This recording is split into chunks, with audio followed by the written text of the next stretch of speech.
Chris Sewall here, baseball card collector, investor, dealer in that order.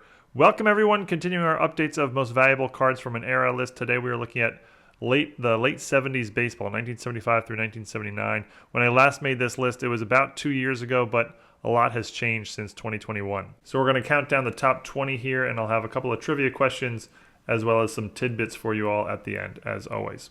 Rules for this list are we're going to be looking at the standard top sets only, so no oddball brands, no minis, that sort of thing. We're going to use the average of recent sales of a PSA 8 to determine the ranking, but we'll show the value of each card in a number of different grades. And each player can only appear on the list one time. So anybody who would appear multiple times will just use their most valuable card. Opening up the countdown at number 20 is a catcher, and catchers are going to be well represented with 4 catchers appearing in the top 20. And starting off with Carlton Fisk.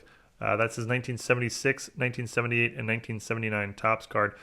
Fisk was an 11-time All-Star. Spent the first half of his career with Boston and the second half of his career with the Chicago White Sox. His most valuable card from the era is the 1977 Topps, which has a really nice in-action photo, giving it sort of a premium demand for collectors. You can pick the card up raw for about $5, but you can see PSA 8s for the purpose of this list go for about $79. The all-time record sale of this card in any grade was back in December of 2021 when a PSA 10 fetched over $2,500. Number 19, I said there were 4 catchers on the top 20 list. You could actually make the case for 5, as I wasn't even counting number 19 here. Dale Murphy, who played his career really as an outfielder, but did start off as a catcher, as you can see there on his 1978 and 1979 Topps cards. Murphy won back-to-back MVPs and was basically one of the best players in all of baseball in the early 1980s. The card on the left is actually not his official rookie card. It's 1978. He shares it with 3 other players, but he actually appears in the 1977 Topps set, also on a card that he shares with 3 other players. And his rookie card can be had in a PSA 8 for about $80 or so. Raw copies going for about $10, and you can see the all-time record sale of the card in a PSA 10 back in August of 2022, over $5,500. Number 18 is our first of only 3 pitchers who make the top 20 here, if you want to try to guess who they are ahead of time. And that's a card of Tom Seaver, who, if you go by advanced statistics, is one of the 3 best starting pitchers of the last 100 years. That's his 1976 Topps league leaders on the left, his 78 Topps in the middle, and his 1979 Topps on the right. His most valuable card from the era is the 1977 Topps, which is a surprisingly condition-sensitive card. You can see you can pick it up raw for just a couple dollars, but PSA 8s go for about $89. PSA 9s jump way up to over $1,400, and this card has seen a 5-figure sale with a PSA 10 going for over $10,000 in February of 2022. Number 17 is the rookie card of the Hawk, Andre Dawson. That's his 1978 Topps and 1979 Topps there on screen. Dawson was an 8-time All-Star and an 8-time Gold Glove winner. His rookie card is 1977 Topps, another multiplayer card. There'll actually be 6 multiplayer cards to appear here in the top 20. Raw copies about $12. PSA 8s you can see about $90, and this card has seen a $6,000 plus sale. That was for a PSA 10 back in March of 2020. I believe 18 of the 20 cards on here have the record sales being PSA 10s. Number 16 is the rookie card of Keith Hernandez, who won 11 Gold Gloves as a first baseman for the Cardinals and later the Mets. Looking at his 76, 77, and 79 Topps card there. His rookie card is from 1975, also a multiplayer card. PSA 8's going for just short of $100, and the all-time record sale of the card going for over $3,000. That was in March of 2021. Number 15 is our second catcher, and some might argue the greatest catcher in Major League Baseball history, and that's a card of Johnny Bench. That's his 1975 Topps league leaders, his 77 Topps, and his 78 Topps there on screen. 14-time All-Star, 10-time Gold Glove winner, won 2 MVPs and 2 World Series, and as I said, some would consider him the greatest catcher in baseball history. His most valuable card from this era is the 1976 Topps Johnny Bench. Again, another sort of nice in-action shot. Raw copies just $5, but PSA 8's going for close to $120, and the all-time record sale of a PSA 10 being a little under $4,000 back in May of 2020. Number 14 is another catcher, this time a New York Yankee, Thurman Munson. That's his 1976, 1978, and 1979 Topps cards on screen there. Munson died tragically at the age of just 30 in a plane crash while he was still active, but he did still win an MVP and made 7 All-Star games. The card on the right, the 1979 Topps, is his very last card during his playing days. His most valuable card from the era is from the 1977 Topps, another very condition-sensitive card. PSA 8's going for about $120. PSA 9's jumping up to close to $1,000, and a PSA 10 sale sold back in 2018 for over $5,000. Number 13 is perhaps the greatest third baseman of all time, and if not number 1, certainly on the short list. And that's a card of Mike Schmidt, and that's his 75 Topps league leaders, 78 Topps and 79 Topps on screen there. Schmidt played his entire career with the Philadelphia Phillies, hit over 500 home runs, won 3 MVPs, 10 Gold Gloves, played in 12 All-Star games, in addition to many other impressive accomplishments. His most valuable card from the era is the 1975 Topps. 75 Topps is going to start popping up more and more here as we get into the higher end of this list. PSA 8's going for about $133, and look at that PSA 10 sale. Very low pop count card in a PSA 10, $37,000 plus. It was a sale in December of 2020. Number 12 is our fourth and final catcher. So while catchers do make a really nice showing in the top 20, none of them break into the top 10. But number 12 is the rookie card of Gary Carter, and that's his 1976 Topps, 78 Topps, and 79 Topps there. A very impressive catcher, a very impressive career with the Expos and later the New York Mets. His rookie card is from 1975 Topps, another multiplayer card. PSA 8's going for about $159. And look at the all-time record sale, that card in a PSA 10. Very, very low pop count on that card in a PSA 10. $56,000 back in September of 2022 for a gem mint copy. Number 11 is a card of Mr. October, and that is Reggie Jackson, who was nicknamed Mr. October because he played very well in October. And that's his 1976 Topps, 77 Topps, and 78 Topps cards on screen there. 14-time All-Star. He also won 5 World Series with the A's and New York Yankees throughout his career. His most valuable card from the era is the 1975 Topps, with PSA 8s going for about $163. PSA 7's only about a quarter of that, just at $40.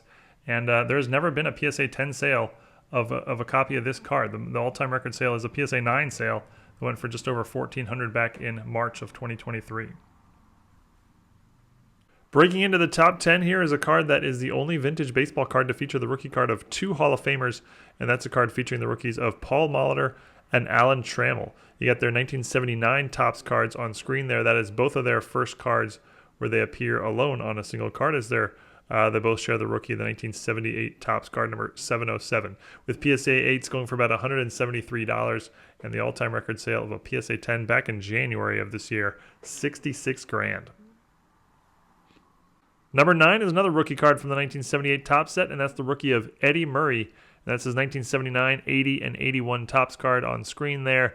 Murray became just the 3rd player in history to reach both exclusive clubs, the 3,000 hit club and the 500 home run club.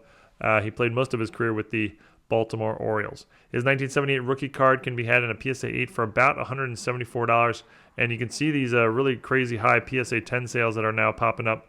We'll see that for most of the rest of the list, $59,000 for a PSA 10 back in March of 2021. The late 70s PSA 10s are often very, very low pops and very, very high demand, as you can see. Number 8 is a card of the all-time leader in career games played, at-bats, and hits. And that's a card of Pete Rose. That's his 1975 Topps, 77 Topps, and 78 Topps record breaker. The record breaker highlighting when he became the all-time hits leader for any switch hitter in baseball history. That is something he obviously still owns the record of today. His most valuable card from the era, 1976 Topps, another sort of condition-sensitive card with PSA 8s going for $181. You can see you can pick it up in mid-grade for just $10 or so. PSA 9's huge jump from an 8 to a 9, about 10x, up to close to $1,800. And the all-time record sale of a PSA 10 was $9,000. That might seem kind of low compared to other cards on this list. That's because the last sale of a PSA 10 was all the way back in 2016. Number 7 is a card of Red Sox outfielder great Jim Rice, and that's his 1976 Topps, 78 Topps, and 79 Topps league leaders there. His 1978 season is maybe the best single season for a hitter of any player in the late 1970s. His rookie card is from 1975, another multiplayer card, another very condition-sensitive card. PSA 8's going for about $186, and the all-time record sale of a PSA 10, $68,000 back in February of 2022. Number 6 is just our second pitcher, and our only relief pitcher is going to pop up here. That's a card of Dennis Eckersley. That's his 77, 78, and 79 Topps cards. Eckersley retired at the time of his retirement, was the all-time leader in career saves, but he also spent about 10 seasons at the start of his career as a starter. So that makes that fact even more impressive. His rookie card is 1976 Topps. Again, a very condition sensitive card. You can pick the card up raw for just $5 to $10 or so. PSA 8's going for just short of $200, and the all-time record sale you can see there in November of 2022 for a PSA 10, $60,000 on the nose. Number 5 is perhaps the greatest defensive shortstop of all time, and that's a card of the Wizard, Ozzie Smith. His rookie cards from 1979, so showing some of his 80 cards here. 1980, 81, and his 82 Topps traded, which is the first card that shows him in a St. Louis Cardinals uniform. His 1979 Topps rookie is extremely condition sensitive. You can get it for about $20 raw in mid-grade, but PSA 8 is going for $277. And the all-time record sale of this card in any grade is a PSA 10 back in February of 2021 for $222,000. That's, in fact, the all-time record sale of any baseball card from this era in world history. Number 4 is a card of Milwaukee Brewers great Robin Yount, who is a member of the 3000 Hit Club, won 2 MVPs. It's his 76, 78, and 79 Topps cards on screen there. His rookie card is from the all-important 1975 Topps set, another very condition-sensitive card and set in general. $317 for a PSA 8, about 10 times that for a PSA 9, and the card has seen one six-figure sale, a PSA 10 back in July of 2021. You can pick up the card up raw, nice mid-grade conditioner for about $30 or so. Number 3 is a card of a player who'd be on the short list for greatest players of all time, and that is Henry Aaron, better known as Hank Aaron. You got a 75 Topps highlight, his 76 Topps, and his 76 Topps record breaker there. The 75 highlight on the left represents the time when he set the all-time career home run mark. He still ranks second all-time today. The 76 Topps card in the middle is his last card in the hobby during his playing days, and the 76 Topps record breaker on the right represents the time he set the all-time record for career RBIs. That is a record he still holds today, incredibly some 50-ish years later. His most valuable card from the era is in the 1975 Topps set, with PSA 8s going for about $382. There has never been a PSA 10 sale of this card ever. The all-time record sale of the card is a PSA 9, which went for $10,000 back in May of 2021. Getting down to the final 2 here. Number 2 is our third and final pitcher, and that is Nolan Ryan, who is the all-time leader in career strikeouts, also the all-time leader in career no-hitters pitched, to pitch an incredible 7 no-hitters throughout his career. That's his 1977 Topps, his 78 Topps league leaders, and his 79 Topps all-time record holders card on screen. The 79 all-time record holders on the right, that was before he was the career record holder in strikeouts, but he did at that point own the single season record in strikeouts. He would eventually, of course, surpass Walter Johnson for career strikeouts as well. His most valuable card from the era is the 1975 Topps. 75 Topps showing up strong here at the top of the list. PSA 8's going for about $443, and the all-time record sale of the card is a PSA 10 going for about $38,000, but that was all the way back in 2015, so that card would surely sell for a lot more than that if put up for sale today. And our gold medal winner, number 1, goes to Kansas City Royal great George Brett. That's his 76 Topps, his 77 Topps record breaker, and his 79 Topps there. The 76 Topps, if this list allowed for duplicate players, the 76 Topps on the left would also land in the top 5. Brett had over 3,000 hits, 13-time All-Star, and he once hit 390 in an entire season. His rookie card is from the 1975 Topps set. The 75 Topps taking the top 4 spots here, with PSA 8s going for about $633. And look at the all-time record sale of that card. A PSA 10 back in February of 2021 going for $186,000. That is only topped by the Ozzie Smith rookie sale we saw earlier.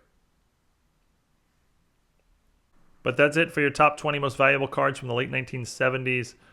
Some interesting tidbits for those of you who like tidbits. I've already mentioned a couple of these, but includes 4 catchers and only 3 pitchers. Amazing that there's more catchers than pitchers included. But includes 11 of the top 20 are rookie cards, and 16 of the top 20 are Hall of Famers. So I did this list about a year and a half ago, and not as many changes to the list as I would have thought.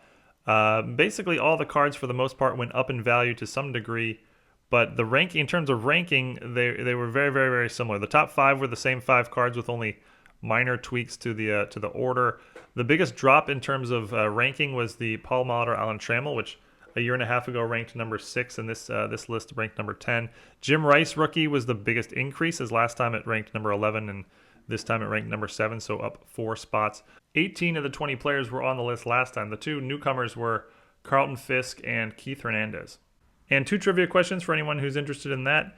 Number 1, there were 4 players on this list who are not Hall of Famers. Name them. And number 2 is there are 2 Hall of Famers with rookie cards from the era who were not featured on this list. And name them. And I'll wait about 5 seconds here before I give the answer. And if you need more time than that, go ahead and pause the video.